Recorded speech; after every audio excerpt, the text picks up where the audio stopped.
This is Retropulse Music. I'm Chris Shapiro. On the show today is the frontman to one of the highly successful Canadian bands, Glass Tiger. He's won 5 Juno Awards and received 4 Canadian Classic Awards, not to mention all the platinum records he's had and chart-topping singles. Please welcome one of the most successful Canadian musicians, Mr. Alan Frew. Alan, how are you today? Hey, Chris. How you doing, buddy? Not too bad. Now, I want to start off talking about something I think is really interesting, because not only are you the lead singer for Glass Tiger, but you're also a public speaker, a motivational speaker. Yeah, and man. I see that connection I can see how that can happen, because being the front man and being a public speaker, you both feed off that live energy from the audience. Mm-hmm. And I was just wondering, how did you make that transition, though? At what point in your life did you say, you know, I can continue my frontman status and actually give speeches and motivate people and help them with their lives?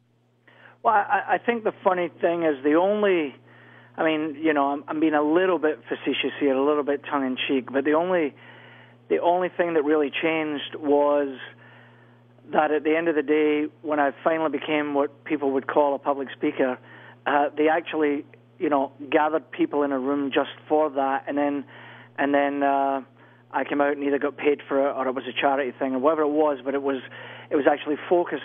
Other than that, I've kind of been doing it all my life because I've really been all about that since I was a little boy. You know, I grew up in a very violent street atmosphere over in Scotland, and I learned very quickly how to communicate and how to manipulate and how to, manipulate a situation to make it, work for me, whether it was just getting out of a bad situation or having to encourage people to do something that I needed them to do in a particular situation. So really what happened is, as I started to get older and get into the workforce, I was always a big fan of so-called motivational speakers or books like Napoleon Hill, Tony Robbins, Wayne Dyer, Jack Canfield. And so I was a real student of that and a real student of my own life.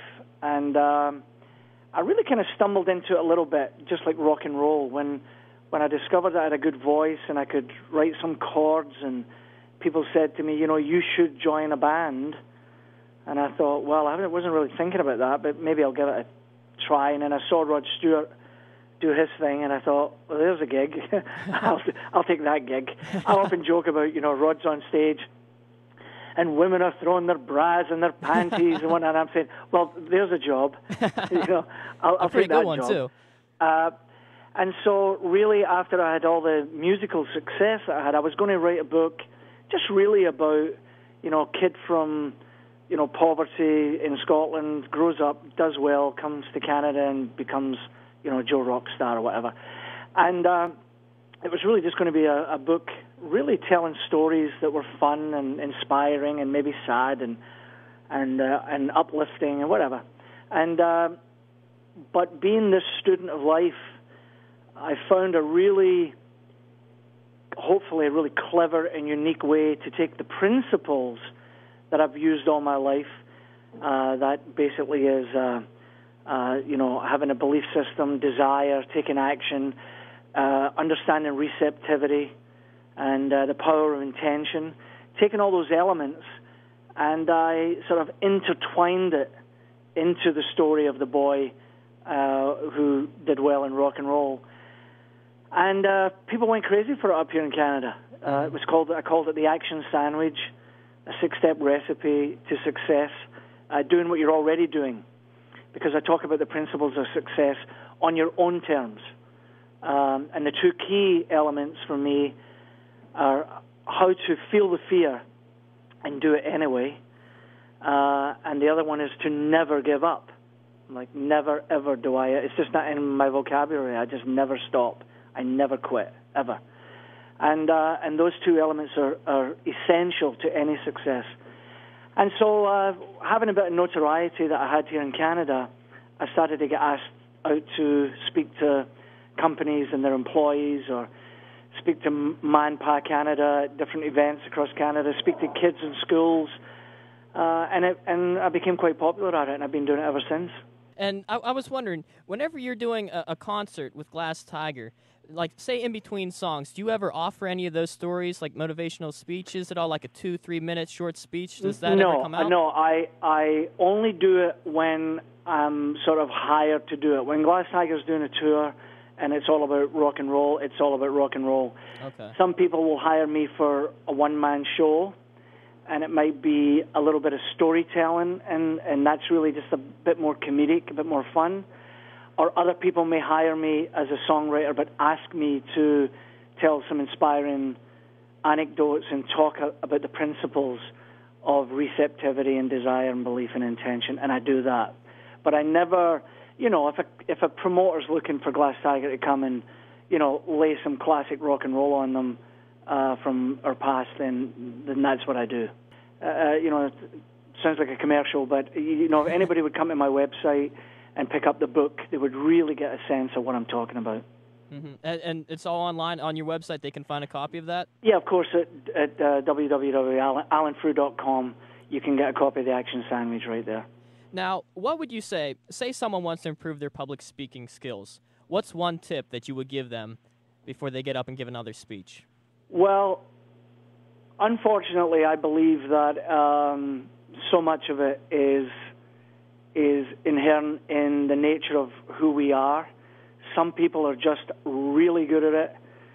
Some people are okay at it, and some people are not so good at it. And that happens with everything. That being said, if anybody believes in the sort of 10,000 hours rule, where they claim that once you get your 10,000 hours in, you can be relatively skilled at anything you put your mind to, I believe in that to a certain extent. So obviously, you got to get out there and do it. And I would encourage people to, if you're a little bit nervous or you're trying to, it's no different than comedians going into the small rooms and trying out their new jokes and just seeing how they do. What do people laugh at? What do they not? I would encourage anybody who's new at it or a little bit shy at it, but they feel they've got something to say, I would encourage them to get out there as much as possible. And whether they can try it with family and friends, or whether they can go to an elementary school where they're speaking for kids, it's a tough gig going in there and speaking for bankers, or speaking for people with, portfolios with, millions of dollars in it, and you're going out there to talk about success. Mm-hmm. So I would encourage them to get it down, get the principles down of what it is you want to speak about, and then just do it. But I would, highly encourage you not to throw yourself right into the fire, just right off the top, because it could be a disastrous situation for you, and it may turn you off forever. Okay, so sort of build a foundation and then build off. I think so. I mean, people who are listening to me, who really know in their hearts that they've got it, you have that gift of singing, or you have that gift of acting, you have that gift of public speaking, they know that.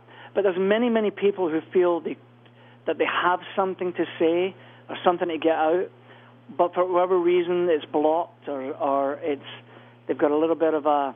I talk in my book, actually, one of the things I suffered from very early on in my career was I had this inert feeling of going to vomit, going to be sick all the time, because people had got me into rock and roll. I didn't really get into it myself. People encouraged me because they had a good voice. And so I went through a real fear stage, and I tried to medicate it. I tried to do all kinds of crazy things that just did not work. And eventually I overcame it in a bizarre way I'd quit. I'd said I wasn't doing it anymore. I'd given up. And the band I was with told me there was one more contract. Would I just fulfill one last gig? And I said, yeah, I would do it. But that was me. And at that gig, the feeling came back. And instead of medicating or trying to do anything crazy, I just gave myself permission. I just sort of came to terms with myself and said, look, here's the deal. If you feel you're going to be sick, then be sick. What's the worst that can happen? So you throw up and people see and they laugh or whatever they do, and then you move on. And as soon as I gave myself that kind of permission, it never happened. So kind of psyched yourself out so that I did. you kind of tricked yourself. I did, and I never looked back. So yeah, I talk about all these things in my book, and I do it in a very unique way of, my book has a little bit of the old sex and drugs and rock and roll, and certainly has a lot of Scottishness in it, just by virtue of being Scottish. It's quite hilarious. But I managed to blend my message of receptivity and desire and belief into that book, and I think I do it quite uniquely. I God knows I've got enough books of my own, of other people's that I've read, and I've never quite read one like this, so I'm quite proud of it. And I want to switch gears for a moment. I want to get into rock and roll. And you guys have some amazing songs. I mean, I was listening to them, and I absolutely love Someday. Thank you. Yeah, and just your vocals on that and the backing vocals and the entire arrangement, I think it's a beautiful song. What was that like to work on? Because when I watched the music video, you guys look like you're really enjoying yourself. And well, yeah, of course we were. I mean, Someday and Don't Forget Me When I'm Gone are quite unique because we were introduced to Jim Valens, who became the producer of the first two albums. Jim is an amazing songwriter, has a long history with Bryan Adams. Together they wrote all the classic Bryan Adams hits, Cuts Like a Knife and Summer of '69 and Heaven and all those great songs. And Jim was hired to be the producer of Glass Tiger. And so we flew out to Vancouver to meet him, and he picked us up at the airport. And, just to sort of break the ice, he said, what are you guys listening to these days? And we told him a few albums we were into at the time, Tears for Fears and whatnot. And he said, well, let's go pick up some albums and we'll listen to them and we'll listen to what people are doing. And we'll have a cup of tea and we'll get to know each other. And so we're sitting in his living room, and we were listening to albums, and there was an old Tears for Fears song came on, and it's called Everybody Wants to Rule the World. Mm-hmm. And it has a real shuffle beat to it. And Jim said, a shuffle beat. Let's go fire up a shuffle beat, just to get started. And he did. And within minutes, we started writing Don't Forget Me When I'm Gone. Wow. So it was and on the same day, the couple of the guys were smokers, and they went outside to have a smoke. So Jim and I were alone, and he fired up this kind of chugga-chugga feel on the keyboard, and I started singing Someday. And so within minutes of meeting this guy on the very first day, we wrote Don't Forget Me When I'm Gone and Someday. And for those of you interested, if you go to the Glass Tiger website, you can get the anniversary CD. I think it's on iTunes as well. The anniversary CD of Thin Red Line, and it's a double CD. And on the second CD, we have old tapes of us writing "Don't Forget Me When I'm Gone" and "Someday," and you hear us do what I just described to you. Okay. Now, whose idea was it to have Bryan Adams sing backing vocals on "Don't Forget Me"? Was that Jim? It was Jim's idea, but that comes a year later. That comes really? Months and months later. What happened was Bryan, was a little bit kind of put out by the fact that his songwriting partner had toddled off to do something else without him at the time. Mm-hmm.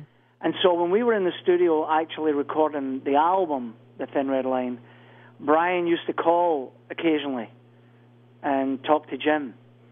And a few times I got on the phone and would say, hey, Bryan, how you doing? Hey, Alan, we must meet one day. And I said, yeah, we should do that. And so he was coming in for the Junos. That would be 1985, I think, for the Junos.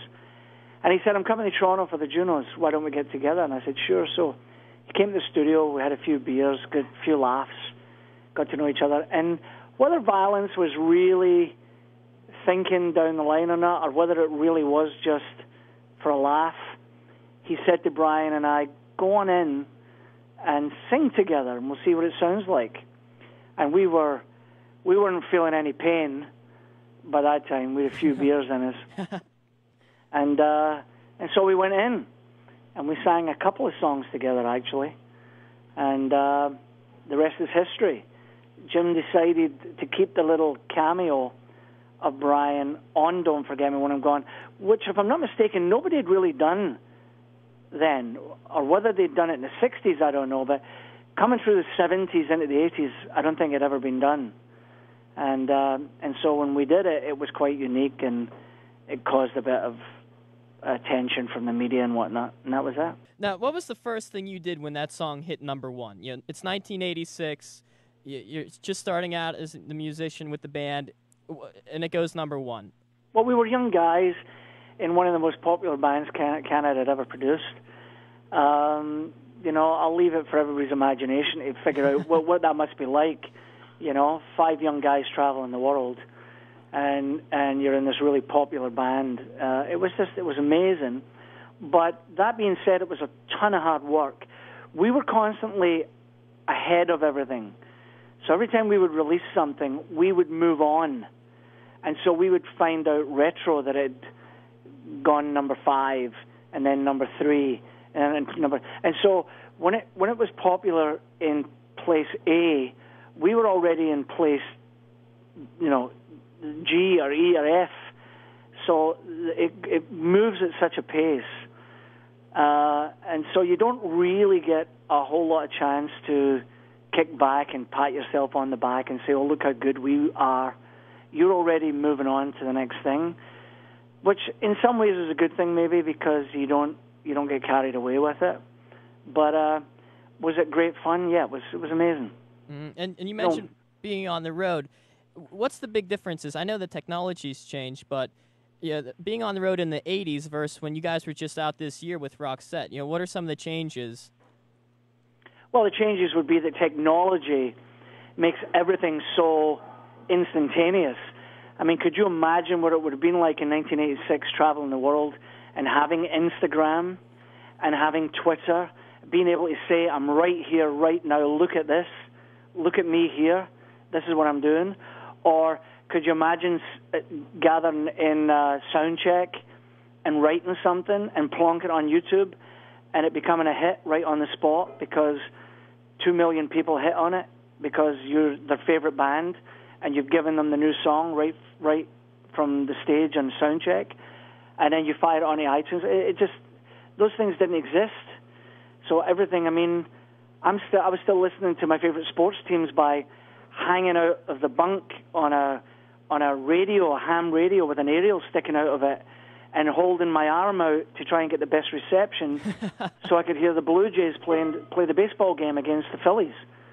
So, you know, it was all coming over Armed Forces Radio. And if you wanted to record something, you had to stop in a city and find a recording studio.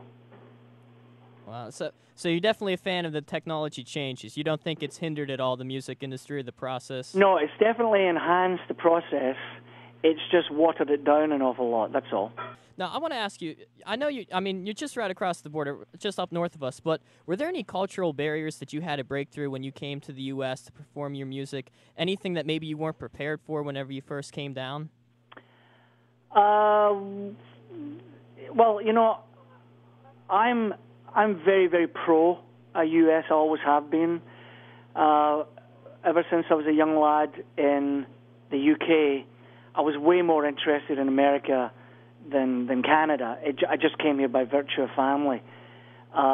So very early on, I'm much more knowledgeable about U.S. politics and the U.S. way of life than I've ever been about my own politics. That's just the way it is.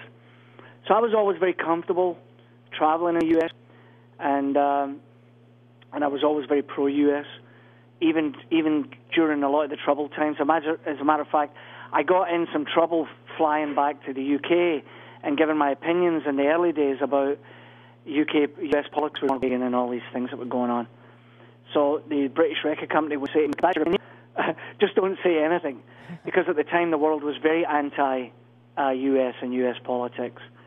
So I was always very comfortable. I think last Tiger, you know, had a niche and fit really well into the scene.